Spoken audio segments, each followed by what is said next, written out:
손해배상과 가압류의 남용은 노동 3권을 무력화시키는 부당한 처사입니다. 이 때문에 많은 노동자들이 고달픈 싸움에서 승리하고도 눈물을 흘려야 했습니다. 절망 속에서 세상을 떠난 분도 여럿입니다. 수십억에 달하는 손해배상과 가압류를 감당하지 못해 가족을 잃기도 했습니다. 이러한 현실을 국민의 힘으로 바꿔내지 않으면 안 됩니다. 반드시 노동자의 권리를 보호하고 노동자들의 삶을 지켜내겠습니다. 사람이 먼저인 세상, 그래서 노동자들이 행복한 세상, 우리 손으로 만들어 나갑시다. 고맙습니다.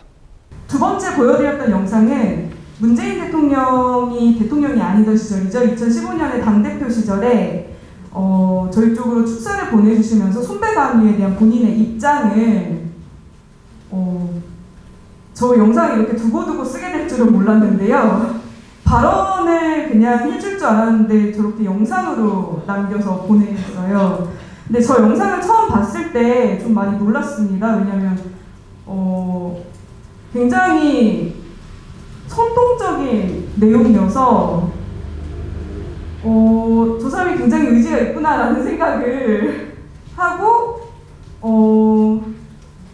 그래서 대통령이 되면 정부 입법안으로라도 손배가압류는 통과될 수 있지 않을까라는 기대를 하게끔 만들 정도의 내용이었기 때문입니다.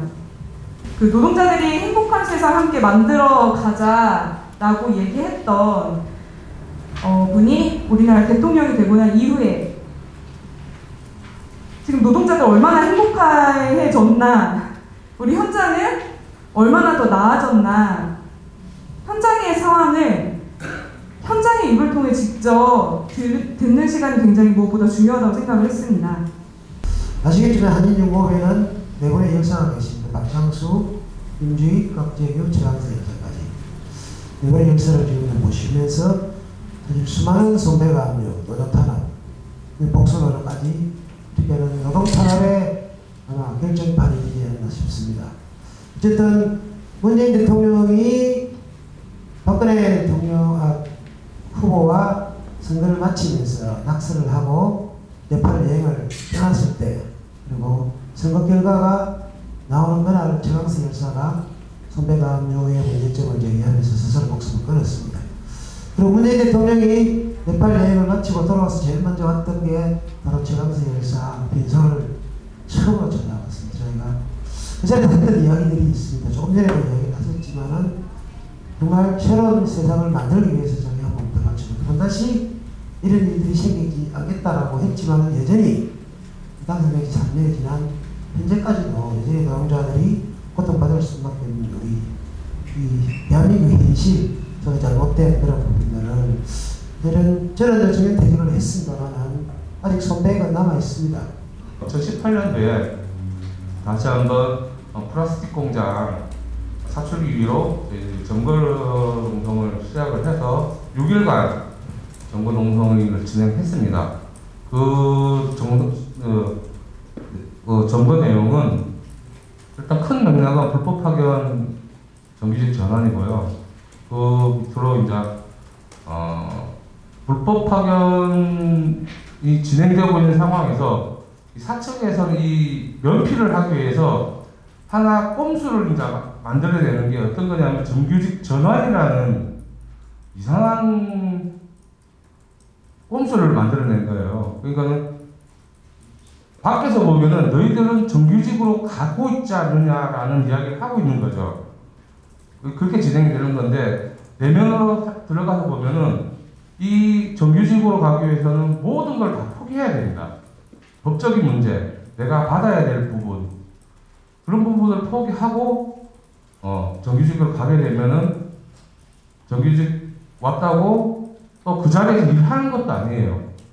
제가 만약에 일했던 공장에서 10년을 일했으면은 그 자리에서 일하는 게 아니고 다른 자리로 가게 됩니다. 소위 말해서 신규 사원이다 이래서 조립 쪽에 이런 이게 한 번도 해보지 않은 공정으로 배치가 되게 되는 거죠. 그리고 그 배치된 남아있는 공정에는 정규직의 이런 보충을 받아서 정규직들이 다시 들어와서 일하게 되는 이상하게 이렇게 진행이 됐었습니다. 그 와중에 소위 말해서 편한 자리라고 하면 여성분들이 이제 일하는 자리가 상대적으로 좀 편한 자리잖아요. 소위 말해서 그 자리는 한창 일할 때, 소위가 잘 나갈 때 특권 없고 돈 안 되고 지저분하고 그런 자리였거든요. 근데 10여 년이 지나면서 환경이 개선되고 그리고 근무 형태가 바뀌면서 동일하게 모든 근무가 동일하게 돌아가면서 그 자리를 이제 정규직들이 들어오기 위해서 허심탄회를 노리다가 18년도에 정규직 전환을 통해서 그 자리를 채고 들어오면서 제일 큰 피해를 보는 동지들은 여성 동지들이었어요. 여성조합원들이 여기 이제 완성차 쪽에 계시는 동지도 계시지만은 공장 가서 임팩트를 써야 돼요. 임팩트라면 그 혹시 보면 다다닥 쏘는 거 있죠. 그런 것도 써야 되는 거예요. 여성분들이. 그런 공장에 가서 일하게 되는데 어떤 노동조합이 가만히 있고 또 남아야 되는 여성조합원들은 또 다른 자기들이 일하는 공장이 남아있는 게 아니고 정규직으로 전환된 비어있는 남성들이 하는 공정으로 가서 또 그런 피해를 받게 되는 일들이 계속 진행이 되었기 때문에 그걸 막기 위해서 18년도에 파업을 그렇게 진행하게 됐습니다. 2015년 저희가 노동조합을 만들었습니다. 노동조합 만들었던 이유는 저희가 아사히글라스가 일단 그 TV나 휴대폰에 쓰이는 유리기판을 만드는 기업이고요. 전 세계적으로 글라스 업계에서 4대 기업에 포함되는 거대한 자본입니다. 그리고 구미로 공장을 처음 지었을 때 경상북도와 구미시로부터 엄청난 특혜를 받았습니다. 12만 평 토지를 50년간 무상임대 받았었고 5년간 국가세금 전액 면제를 받았습니다. 그리고 지방세 15년간 감면의 특혜를 받았습니다. 하지만 저희는 9년간 최저임금만 받으며 일했습니다. 그리고 3교대로 쉬지도 못하고 기계처럼 일을 해야 했습니다. 그래서 명절에도 고향에 내려가지 못할 정도로 그렇게 바쁘게 살아왔었습니다. 그리고 점심시간은 고작 20분이었습니다. 20분 만에 밥을 먹고 허겁지겁 다시 현장에 들어가서 쉬지도 못하고 일해야 했었습니다. 그리고 조금만 실수를 하더라도 심할서를 써야 했고 붉은 조끼를 입는 치욕적인 모욕을 견뎌야만 했었습니다. 그래서 저희가 인간답게 살고 싶어서 노동조합 만들었고 노동조합 만든 지 한 달 만에 문자 한 통으로 178명이 해고되었습니다. 하루아침에 생존권을 박탈당한 거죠. 지금 현재 저희가 5년 넘게 22명이 남아서 포기하지 않고 투쟁을 하고 있습니다. 그 사이 노동부가 아사히글라스 불법 파견을 인정하고 해고된 노동자 178명을 직접 고용하라는 시정 명령을 내렸습니다. 그리고 검찰이 아사히글라스 불법 파견을 무혐의 처분을 내렸는데 저희가 끈질기게 투쟁을 해서 결국 기소하게 만들었고요. 그리고 2019년 8월 23일 날에 민사 근로자 지휘항의 소송 승소를 했었습니다.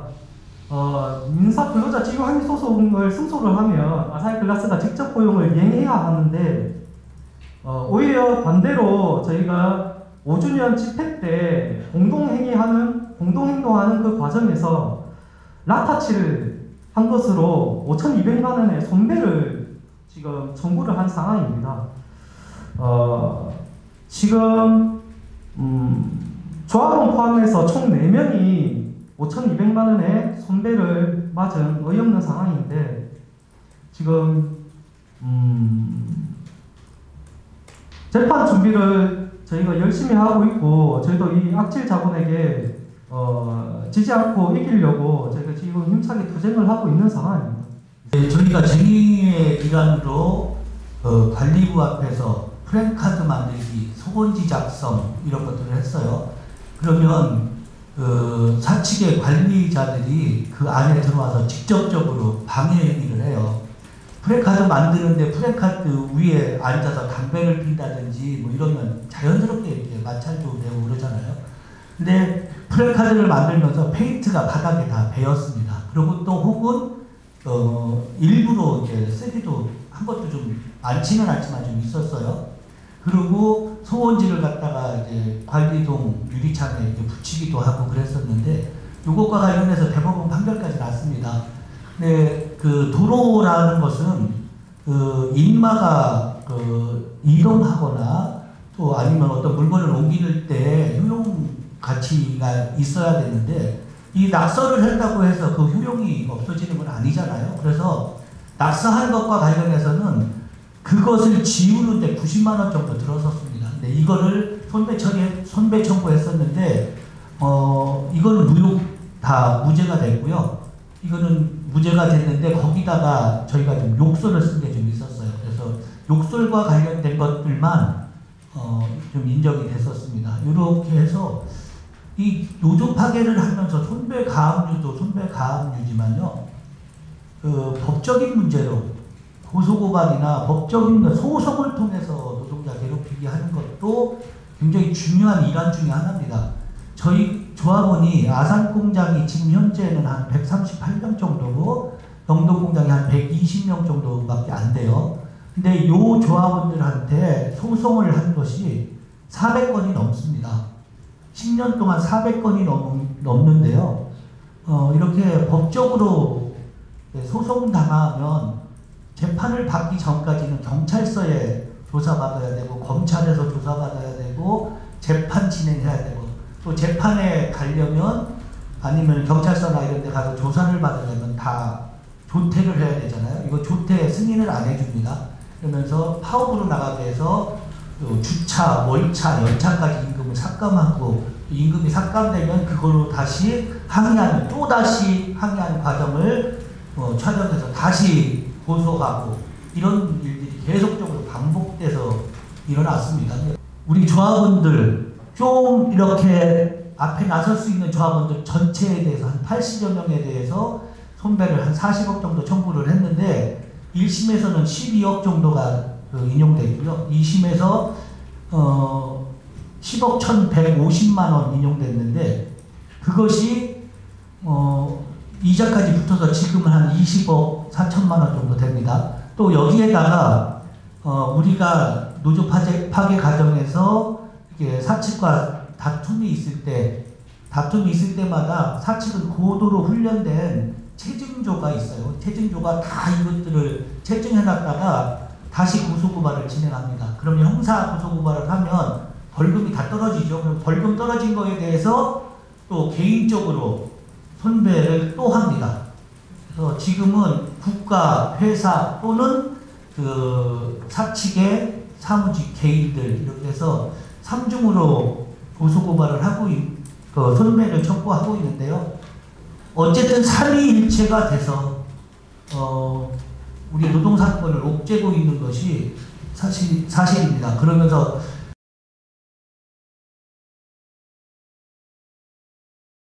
네, 저희들은 그 손배경위가 보셨듯이 2003년, 2002년 연말부터 시작된 손배가압류 그리고 2011년도 정리해고 투쟁 두 번의 손배가 있습니다.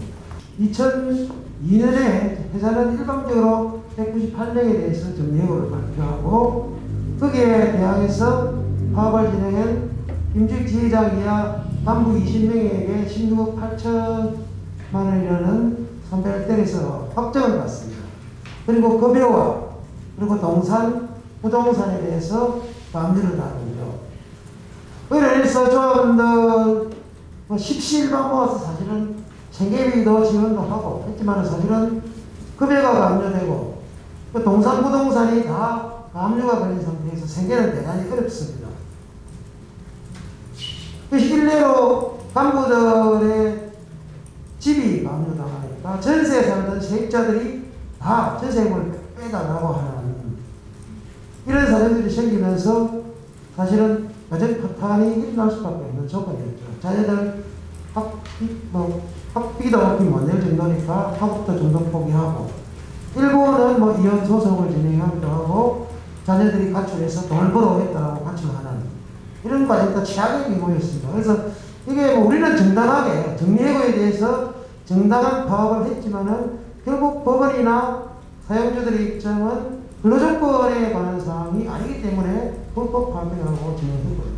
그리고 2011년도에도 회사는 결국 400명에 대해서 정리해고를 발표를 하고, 이후에 김지숙 지도위원이 309일 동안의 고공농성을 진행하게 된 계기가 되었습니다. 이것도 마찬가지로 저희들이 사실은 부분 파업과 전면 파업을 진행하면서 일정 부분 잘못된 일방적인 400명에 대한 정리해고에 대해서 철회를 요구했지만은 사측은 158억이라는 손해배상을 청구했습니다. 그리고 소송을 진행하면서 결국은 최종 확정받은 게 59억 6천만 원, 약 60억이죠. 요 금액이 이미 2014년도에 판결받았기 때문에 연 20% 계산하더라도 지금 2배가 넘는 손배가 압류가 걸려있고요. 그리고 간부들이 항의한다 해서 노무사무실에 들어가서 일정 부분 항의했던 그것조차도 1200만 원에 대해서 압류가 좀 걸려있는 상황입니다. 그리고 뭐 별거이지만은 김지숙 지도위원이 309일 동안 크레인을 사용해서 그 사용료가 1억 원을 내라는 김지숙 지도위원이 돌아가신 지가 벌써 17년이 지났고요. 이렇듯이 손배가 압류가 가져다주는 폐해는 노동 현장에서 엄청나게 노동조합을 위축시키고 가정을 파괴하고 정신적까지 파괴하는. 쌍용자동차 2009년 저희가 파업을 끝내기도 전에 당시 회사하고 당시 이제 정부죠. 이명박 정부가 선배 가압류 어쨌든 청구를 저희들한테 했고요. 2009년 파업하면은 이게 인터넷이 확산되면서 이게 뭐 온라인상이나 TV에서 심지어 모든 게 다 방영이 됐습니다.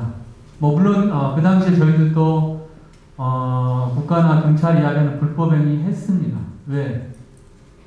어쨌든 저희도 살기 위해서, 그리고 이 회사가 법정 관리를 들어가면서 중국 상하이체가 먹기를 하는 것들을 지켜보면서 그리고 확인하면서 당연히 회사를 살리기 위해서 저희는 파업을 선택할 수밖에 없었습니다. 선배 과압류와 관련돼서 당시에 400억 가까이 됐지만 지금 현재 금액들이 어느 정도 많이 정리됐습니다. 경찰 선배가 11억 정도 되고요. 지연이자까지 합치니까 벌써 20억 가까이 되고요. 그리고 회사 선배가 기억이 안 나는데 지금 대략 한 80억 정도. 네, 그래서 100억. 그런데 이제 하루에 지연이자가 65만 원. 지연이자 포함해서 100억. 하여튼 그러니까 뭐 하루에 어쨌든 지연이자가 계속 발생하니까 65만 원 정도. 그 정도 되는데 일단 저희가 가장 많이 힘들었던 게 그런 것 같습니다. 최근에 좀 더 힘듭니다. 왜 그러냐면은 10년을 싸워서 어쨌든 어렵게 다시 일상을 회복을 했거든요. 그런데 이제 가장 힘든 지점이 뭐냐면 이걸 다시 우리가 잃을 수 있다는 것들에 대해서. 이게 다시 대법원에 지금 올라간 2개의 재판이 확정이 되면은 저희는 저희가 다시 복직해서 일하고 있는 이 공장에서 또다시 가압류가 돼서 그 책임을 또 평생을 물어야 되는 그런 또 안타까움에 지금 현재 처해 있는 게 저희들 상황입니다. 이상입니다. 저희 톨게이트 요금 수납원이라고 하면 그냥 톨게이트 다니시다 보면 저게 그냥 도로공사 직원이라고 대다수가 생각했다고 하시더라고요. 근데 그 고속도로 그 영업소마다 다 사장이 다른 거예요.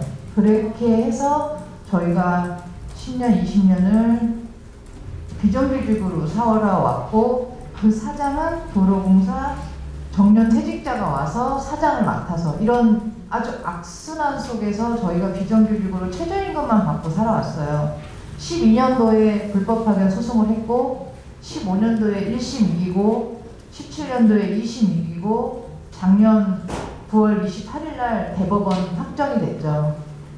대법 확정됐을 때 저희가 투쟁하고 있었고 저희가 그때 당시 대법 판결을 받은 사람은 350여 명 정도 됐어요. 350여 명만 도로공사에서는 복직시키겠다. 판결 받은 사람들. 나머지는 판결 갖고 와라. 이게 도로공사의 사장의 주장이었고 정부도 그것에 대해서 어떠한 자구책을 내놓지 않았어요. 그래서 저희가 청와대 그리고 도로공사 김천을 점거할 수밖에 없었던 상황인 거예요.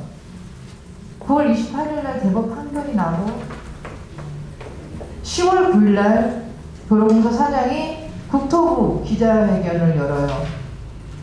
저희는 기대를 했습니다. 왜냐하면 어차피 똑같이 수납원 일을 해온 사람들이고 350명이 판결이 났다 하더라도 나머지도 곧 판결이 날 거니 우리가 다 같이 들어가야겠다라는 생각을 했고 사장도 결단을 내릴 줄 알았는데 사장이 대법 판결자만 복직시키겠다라는 발표를 국토부에서 하고 조용히 사라집니다. 그 앞에 있던 저희가 할 수 있는 건 없었어요. 사장을 만나러 가야겠다. 저렇게 일방적으로 말하고 도망가는 사장을 만나러 김천을 간 겁니다. 본사를. 그리고 그 본사를 들어간 거고 그 과정에서 안에서 맡고 있는 정규직과 우리가 문을 열고 들어가야겠다고 외치는 우리 요군 수납원들 평균 연령이 55세예요. 저는 설마 그 큰 회전문이 열릴 거라는 생각은 안 했거든요. 근데 정말 대단들 하더라고요. 그러고 들어가는데 그 회전문이 박살이 난 것도 아니고 그냥 단순히 전기장치가 고장난 것 같아요. 접혔으니까. 그런데 어느 순간 보니까 1억의 손해배상이 청구가 돼 있더라고요. 제 이름이 제일 앞에 있고 박순양 외에 13명이라는 그 사람들에게 1억 원의 손해배상 청구가 돼 있고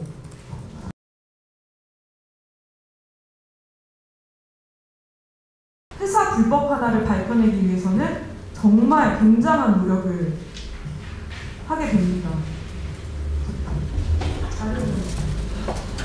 이런 노력도 했고요. 이런 노력도 했습니다. 그런데 여기 보시면 고용노동 행정개혁의 활동 결과 보고서 저희 아까 전에 그 보도자료에도 이야기가 됐는데 저 활동 결과 보고서 하나가 나오기 위해서 투입됐던 증언을 해야 했던 수많은 노동조합이 그 안에 있어요.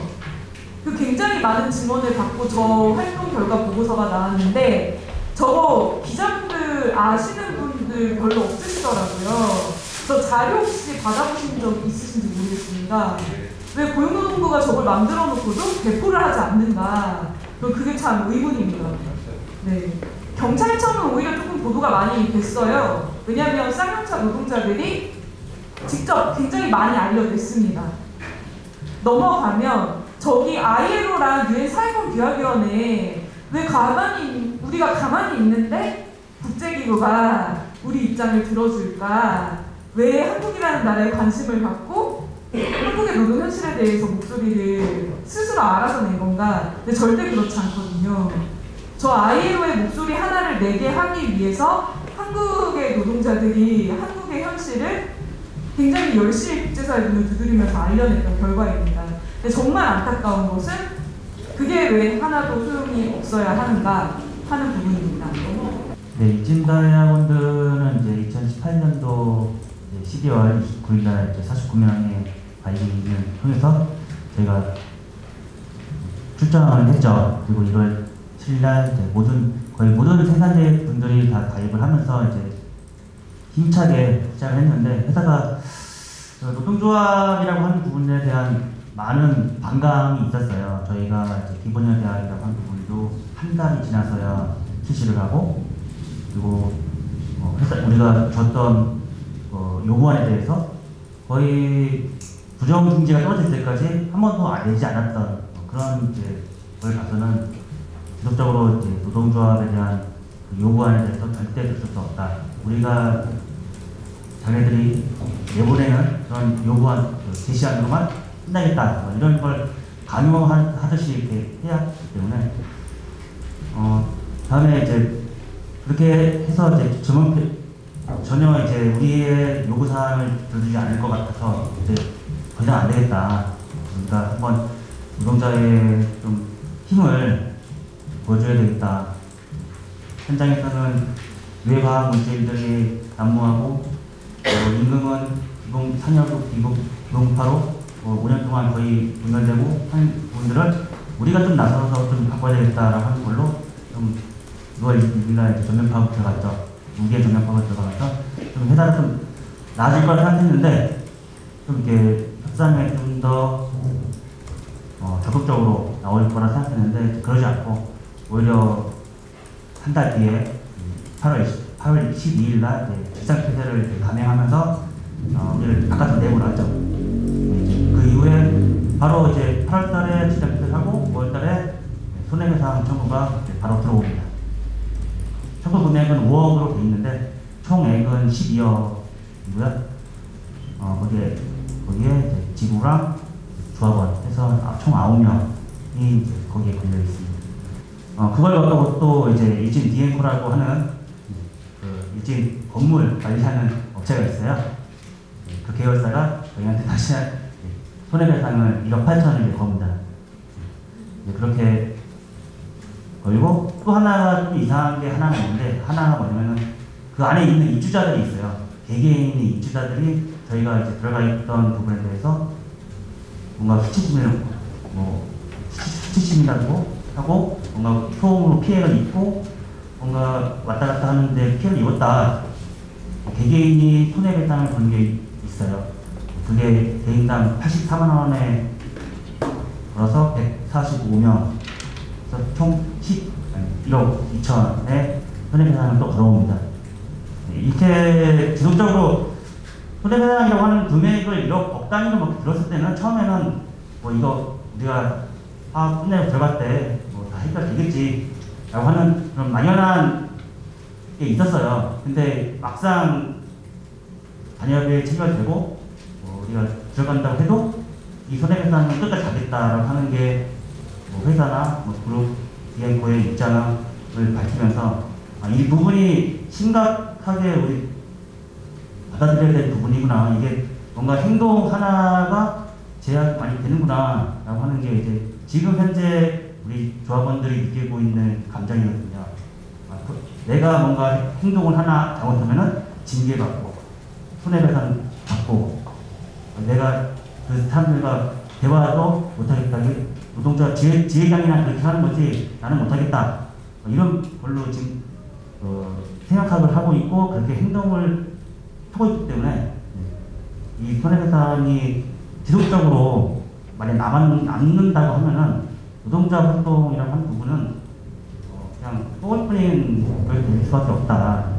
누군가가 대표자가 대신하는 거가 되고 우리 노동자가 주체가 돼서 하는 행동이 될 수가 없는 거다라고 하는 것을 지금 느끼고 있죠.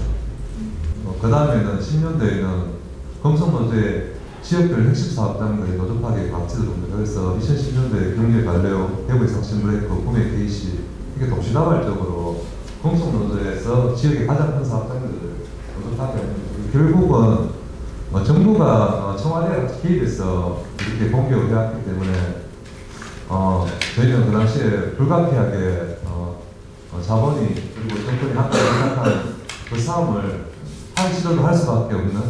근데 그 빌미를 깨서는 우리 약점을 다 계산하고 들어오잖아요. 그래서 그렇게 싸움이 시작됐고 저희도 뭐 옛날에 가끔 하루 파업하고 이런 적이 있었는데 저희 342일 파업했습니다. 342일 파업 하다 보니까 물리적으로 많이 힘든 점들이 있었고 오늘 선배에게 주제니까 선배가 결국 뭐 너가 잘못했기 때문에 물어내라, 우리는 역선배 너가 잘못했기 때문에 물어내, 이런 게 선배가 아니거든요. 사실 선배가 너는 효과가 가장 중요한 거죠. 자본의 힘이 노조를 깨기 위해서, 노조를 깬다는 것은 사업장을 자기 마음대로 운영하겠다는 거잖아요. 농조합이 있으면 아무래도 저들이 가져가는 다 같으면 삭제되어 있지만 삭제할 수 없는 구조를 깨고 싶은 거잖아요. 정면으로 저희들이 계획을 세우고 그렇게 들어오는 과정에 선배는 아주 중요한 역할을 합니다. 진짜 선배는 회사가 하고 나중에 결과가 아니면 그만인 거예요. 그거 아닌 것에 대해서 우리가 책임을 물을 수가 없어요. 지난 학생이 지금 회사 문건을 다 해킹했어요. 그 선생님이 다 들고 있었어요. 근데 이걸 들고 있다는 안 하는 거예요. 이게 우리 스스로 들고 있다. 우리 다 보고서 하는 거예요. 근데 보고서 하는 것도 정면에서 들어가는 거 맞지 않아요. 그래서 이런 과정에서 이 부당노동행위가 엄청나게 많고 사측이 선배를 이미 압박수단을 쓰겠다고 나와있습니다. 2010년도 7월 1일 상황인지에 나와있어요. 지도부에게 선배하고 그래서 저분들을 눕준다. A군, B군, C군 따라서 추출 대상을 이렇게 하고 저분들을 뭐 징계하고 이렇게 다 나와있어요. 이렇게 계획적으로 회장부터 자본이 기획하는 노력하게 된다는 거예요. 이 손배 가압류는 끝까지 붙들고 있어야만 회사한테 유리하다는 판단을 하고 있습니다. 지금 현재도 그렇습니다. 그래서 만약에 교섭으로 이 문제가 노조 파괴 문제가 정리된다고 하더라도 이 정리될 때 손배 가압류를 철회하는 조건으로 노동조합의 가장 큰 핵심을 양보받으려고 해요. 이게 있습니다. 그래서 실질적으로 손해가 증명되지도 않은 것이 손배로 떨어지는 것도 억울해 죽겠는데 마지막에 정리되는 마당에서도 괜히 양보하지 않아도 돼야 될 이런 것들을 양보를 강요받고 있다. 그것 때문에 손배 가압류를 유지하고 있는 것이 아닐까 이런 생각이 듭니다.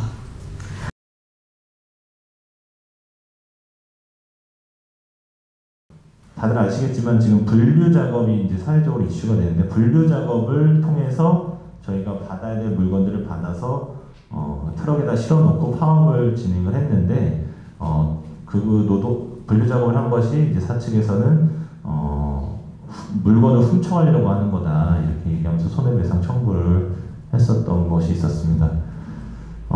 요거는 이제 저희 1심에서 승소를 하고 적법한 쟁의활동이었다 이렇게 해서 됐고 지금 사측이 그거를 취하한 사항이고요. 두 번째가 조금 더 심각한 건데 이제 2018년 울산에서 있었던 그 물량 빼돌리기인데요. 요거는 저희가 지금 올해만 과로사로 15분의 택배 노동자들이 돌아가셨는데 그리고 사회적 여론에 등 떠밀려가지고 이제 박근혜 CJ대한통운 대표가 사과하고 분류 작업 인력을 투입하고 자기들 돈으로 뭐 하겠다 이렇게 이제 발표했던 사항인데 2018년부터 저희는 분류 작업이 택배 노동자의 노동이 아니다, 우리의 작업이 아니다 이렇게 주장하고 그거 관련한 투쟁들을 계속 진행을 했었습니다. 그때는 지금은 사과를 했지만 그때는 노조 자체를 그냥 드러내려고 했었던 거죠. 노조 자체를 없애버리려고 했었던 거고 그렇게 보면 그때 당시에 분류 작업이 정말 무임금 공짜 노동이다. 하루 7시간 매일같이 하는 이 분류 작업이 사측이 책임져야 되는 그런 임무다라고 인정했다면은 올해 이렇게 많은 분들이 돌아가시지 않을 수 있었을 텐데 라는 생각이 들고 결과적으로 이제 특수고용 노동자들이 노조할 권리가 얼마나 진짜 쉽지 않은 것이냐. 노동조합 필증을 땄지만 노동자성을 인정받아야 되고 원청의 사용자성을 또 인정받아야 되는 그런 사항들이 계속 이어지게 되는 거죠.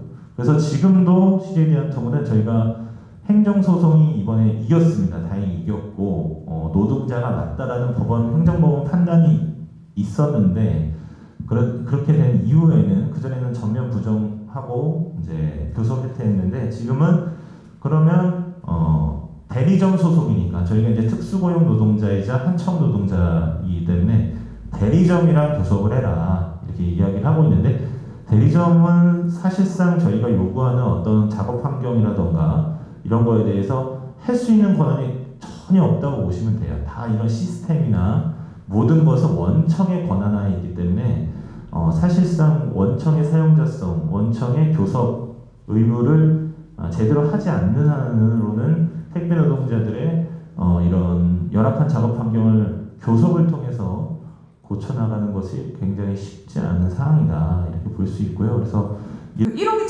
1,900개까지의 그 계산법이 조금 놀라운데 화분은 되게 비싼 화분이었나 봐요. 기억나시나요? 그 로비에 있는 그냥 화분이에요.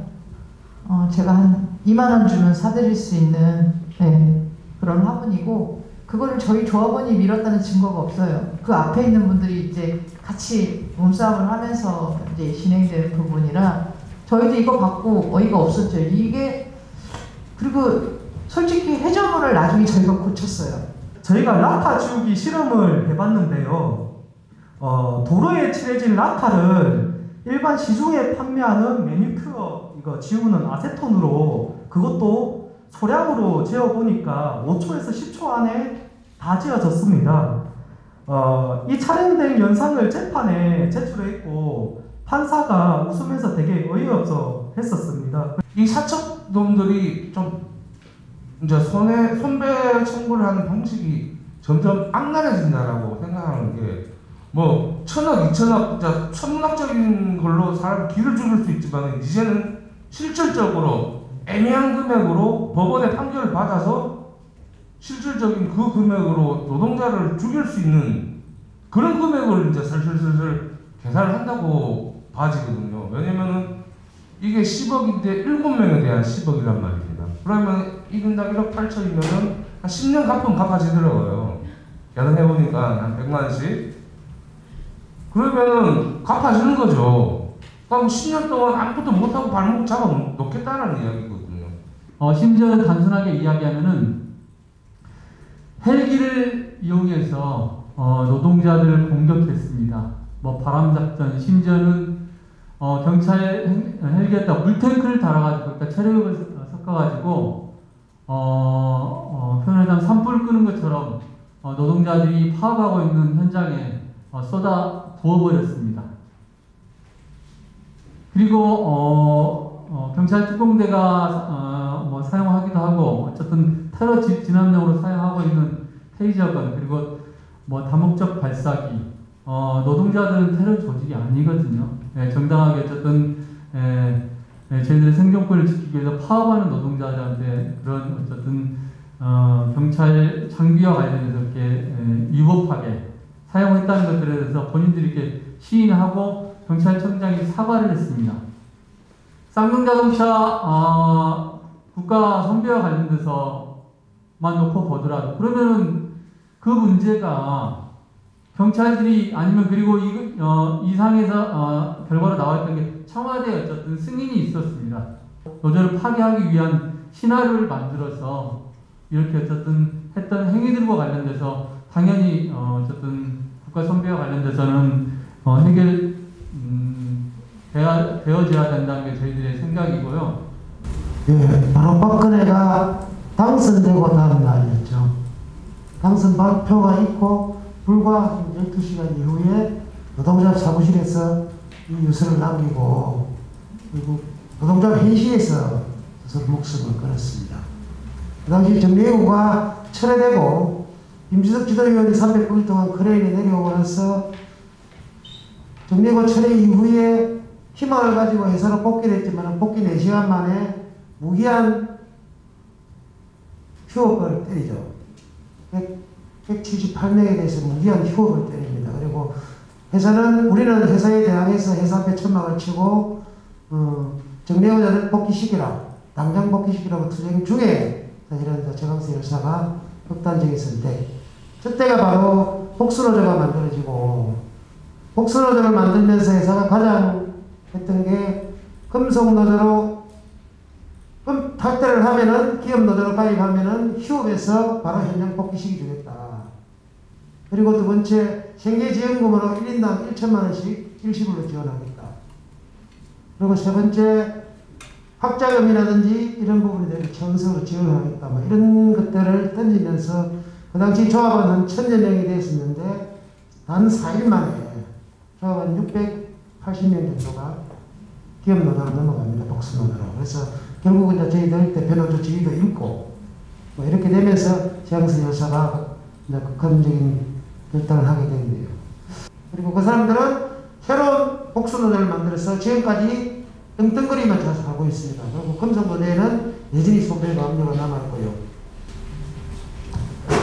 이건 저희 조합은 그 손배 그 결정이 나고 제가 33억 손배 결정이 났어요. 그래서 그 대상자 조합원이 한 50명 정도가 됐어요. 그 50명이 3년을 압류당하면 그게 30억이 되는 거거든요. 30억이었어요.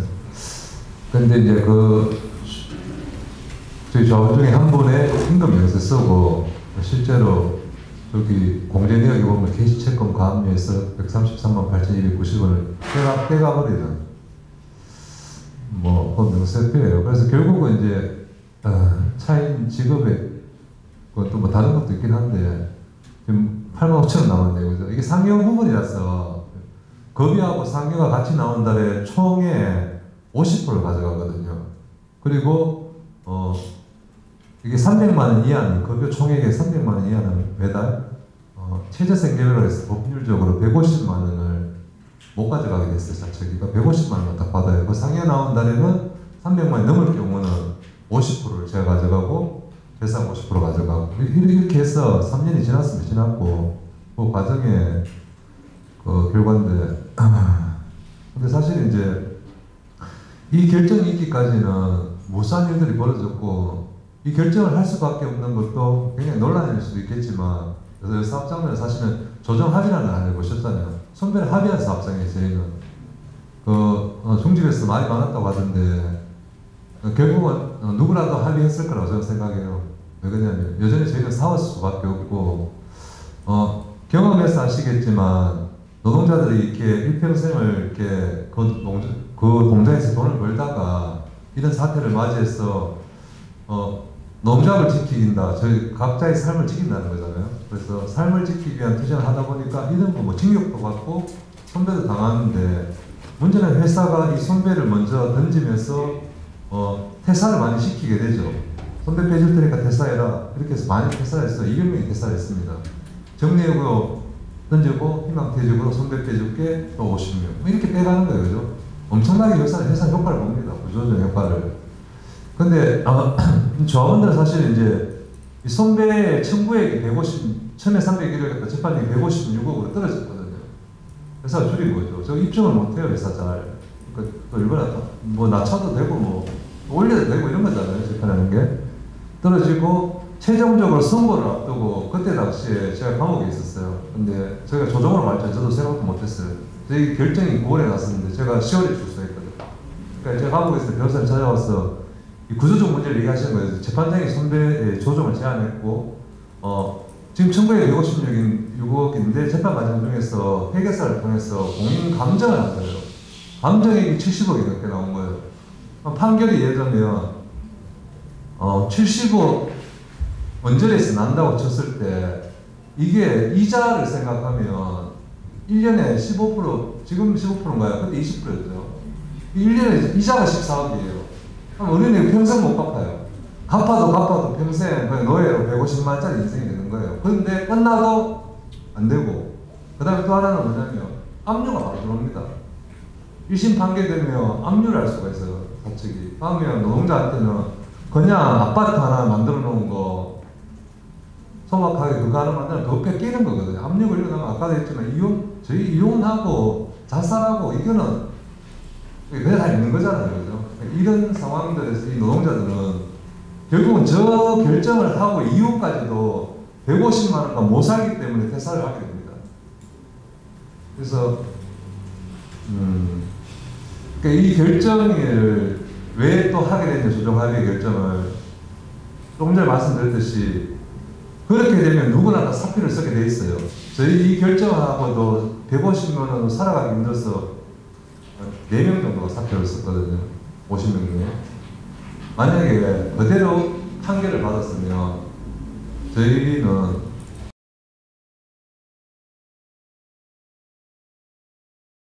이 사실 전쟁이거든요. 맨날 이렇게 통증, 그 다음에 두려움, 긴장 이런 것들이 반복되는데 이게 안 끝나거든요. 안 나고 여전히 진행 중인데 상당한 트라우마들이 있을 거고 그것이 한 번도 치유된 적이 없고 근데 우리는 이 지점에서 깨달음도 있는 것 같고 조합원들이 개념 정리, 국가에 대한 개념 정리를 새롭게 하게 되는 것 같고 자본주의 사회를 이해하게 되는 것 같고 그러니까 현재까지의 경험이 그냥 정신적으로 이 상황들을 마주하고 이렇게 보면서 대응한다는 것에 대한 그런 안정감에 대한 그게 훨씬 더 잘 사는 거 아닌가라는 이렇게 똑바로 쳐다보고 내가 마주하는 모든 이 이치를 극복하고 이런 과정에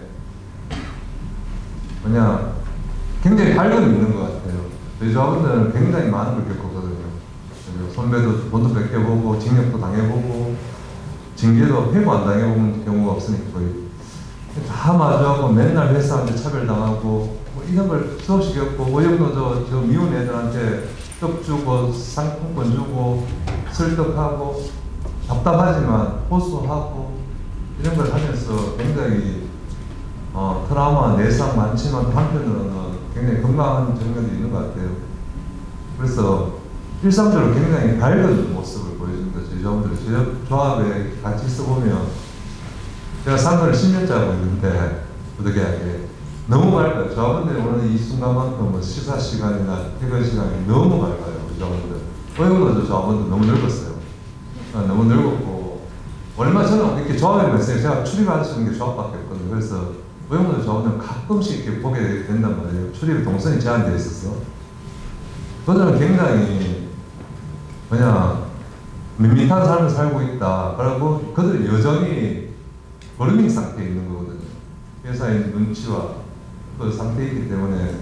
근데 우리 조합원들이 재산상의 손해와 어려운 고난을 통과하는 과정이 굉장히 상처가 되고 힘들었지만 그 안에서 생긴 이 힘들이 이 밝음을 계속 유지하고 있다는 거.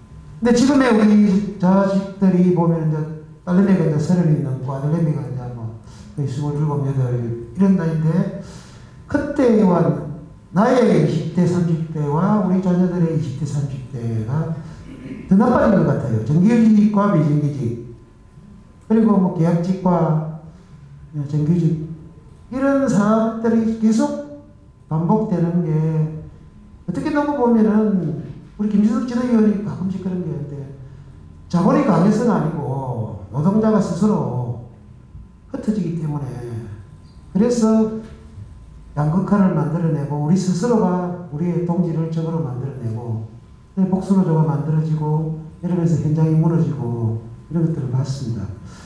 노동 3권을 제대로, 노동 기본권이 제대로 지켜지는 일, 그래서 죽지 않고 일할 수 있고 누구나 노동조합 할 수 있는 이런 것들이 이제 올해 뭐 전태 50주기도 됐는데요, 전체결사. 그래서 그런 것들이 아주 기본적으로 지켜져야 사람들이 민주노조를 찾게 되고 힘을 모아서 뭔가를 바꿔낼 수 있는 그런 모습들이 될 거라고 저는 생각을 하고 그런 과정에서 노동자들이 행복할 수 있지 않을까 하는 생각이 듭니다.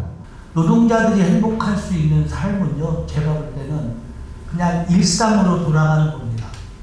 그래서 내일은 무슨 일이 있을 거야 예측 가능하고요. 그 무슨 일이 있고 나면 나는 뭐를 해야지 이렇게 계획할 수 있고 이런 날들이 왔으면 좋겠습니다. 저희는 그 노조 파괴한다고 하면서 해고되고 이러면서 그 10년 동안 잃어버린 10년이라고 얘기하는데 그 10년 동안은 취미생활을 단 한 가지도 해보지 못했습니다. 그 10년 동안은 반은 길바닥에서 잡고요. 10년 동안 그 안에 나온 노래도 한 가지도 모릅니다. 노래방도 한 번도 가보지 못했고요. 이렇게 그냥 내 일상 자체가 없습니다. 그리고 이 10년 동안 저희가 400여 건의 소송을 했는데 이 소송을 하면 소장이 다 집으로 날라와요. 이 소장을 받으면서 자식들이 망가져가요. 이 소를 좀 늦추는 방법은 소장을 안 받는 겁니다. 그래서 저희 같은 경우는 다 소장을 거부하고 사람이 없는 척해요. 그러니까 지금도 손님들이 와서 초인종을 누르면 누구도 문을 열지 않아요. 아는 사람이 눌러도 문을 안 열게 돼요. 그리고 자식들한테 소장을 맡기고 가는 경우가 꽤 여러 번 있었습니다. 그러면 그 자식들한테 아버지가 당부하는 것이 소장을 받으면 손해배상 청구당한다. 아니면 아빠가 구속될 수 있다. 이런 얘기를 해요. 근데 실수를 해서 받아놔서 이거 왜 받았어? 이러면 애가 밤새도록 울어요. 이렇게 애들이 다 망가져갔습니다. 그래서 저희 조합원들도 53%가 중증 우울증을 앓고 있거든요. 뭐 자식들도 다 똑같습니다. 부인들도 마찬가지고요. 올해가 전태일열사 50주기잖아요. 그래서 생각해보니까 1970년대와 지금 현재 노동 현실은 전혀 바뀐 것이 없는 것 같아요.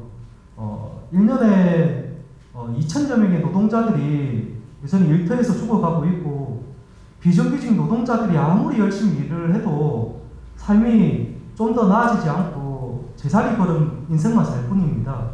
그리고 노동자 계급에서도 계급이 나눠지고 있는 상황인 것 같습니다. 이 단결과 투쟁 연대 의식을 가지고, 그래서 좀 더 나아가 노동자는 투쟁 없이 정치 없다는 말 수학공식과도 분명하거든요.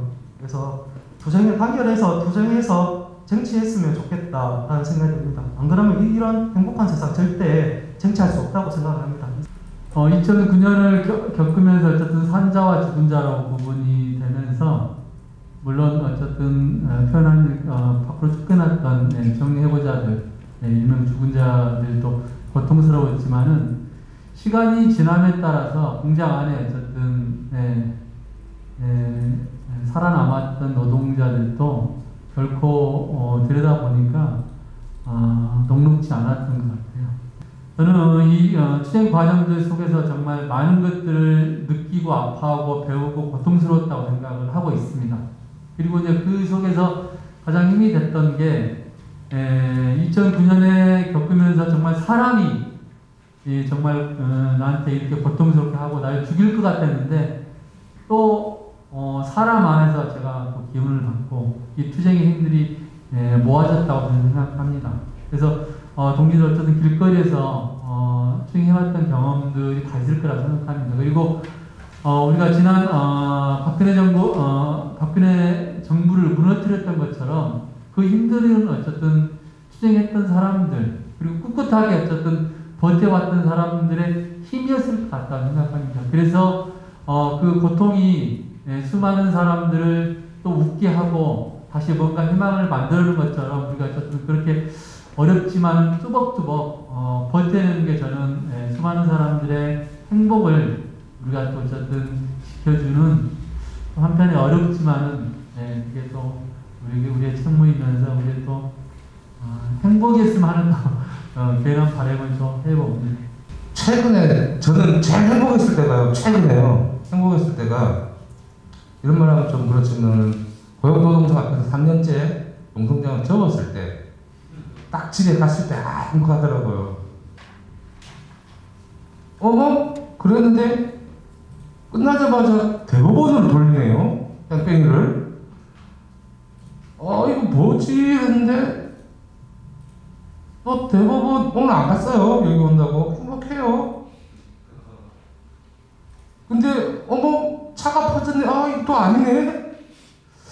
그런 것 같아요. 그냥 소소한 행복들, 우리가 추구할 수 있는 소소한 행복들을 지켜나갈 수 있을 때, 그러기 위해서는 여기 있는 분들이 다 소중하다고, 여기 있는 분들이 계셔야 된다고 생각하고, 저는 또 그 차가 퍼졌는데 이랬는데 난 또 행복해요. 왜요? 여기 또 동지들 뵀잖아요. 오늘 행복하게 끝내는 거죠.